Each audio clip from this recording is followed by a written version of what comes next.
Did you believe Claire when she told Dougal that she told Jamie about their little arrangement before she went to go save him in season 1? Because I didn't really believe her. I felt like she was calling Dougal's bluff. Because a part of me thinks if Jamie ever found that out, that arrangement had transpired and that his uncle had made this nefarious attempt on his wife like that, then I think Jamie would go postal on him. I don't really believe that Jamie would be as, would let that roll off with him as easily as Claire had sort of conveyed to Dougal. Maybe it's all for the better that Jamie doesn't know his uncle's wayward inclinations towards his wife. Anyway, I didn't really believe her. I don't know what you thought. Let me know. I didn't really pay much attention to that English guy near the end who comes in and is like, oh, I fell upon your little encampment here when I saw the fire, and tried to kill Jamie. So I don't know who this dude is exactly, but apparently he's a big deal. And I don't know, this is introduction of William Gray. The name means nothing to me, but it means a lot to the Outlander fans who have been following the books. So I don't know a lot, but even the first time I watched the scene, those lines of, let's see, it's, I owe you my life, and this debt of honor that he's saying to Jamie, and then he threatens to kill him eventually someday. And Jamie saying that, again, this sort of cryptic line of, well, I hope our paths will never meet. I'm like, clearly I need to be paying attention to this because characters just don't lightly say these things to each other and then we never hear from them. I guess I'll understand more when I read the book. I'm getting closer and closer to wanting to read the book so badly, but I'm gonna wait until season 2 is over. There are some lines in this episode that need to be noted. Some very almost cryptic lines that I just wanted to address. Jamie says to Claire, I want to make sure you're safe.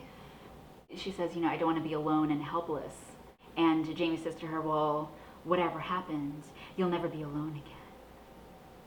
Those lines I felt like they're just going to echo into the future, maybe across an ocean and into the 20th century.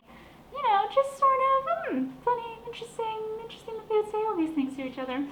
Claire saying that she's a dragonfly in amber. I think I leapt when I heard that. Even for a DIA virgin like myself, even I'm like, all right, Dragonfly in Amber made me think about the first episode where she's searching for the stone, and maybe it's a Dragonfly in Amber that she's looking for. I really want to know the Dragonfly in Amber.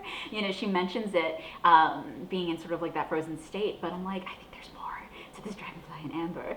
I listened to the Scott and the Sassenach podcast, and I kind of like how they refer to it as dinner theater, because in the Fox's Lair, we had Claire putting on this charade of, having this vision, and then we have it again with her and Jamie, and her calling him a Scottish bastard and pretending to be held against her will. This scene was just so funny, and it's just so great to watch Katrina Ball's facial expressions, pretending to be this maiden, and then at the same time trying to thwart the advances of this hot barbarian who happens to also be her husband. But also, again, exemplifying Claire and Jamie are like this.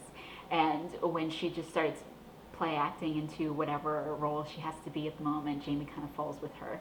And they both kind of up the ante together, and it's just so funny.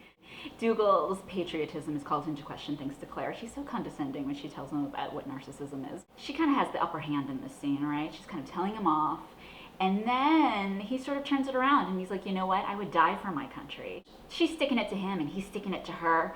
Did you gain more respect for Dougal after he kind of said, hey, you think you've got me figured out, but I actually care more than you think I do?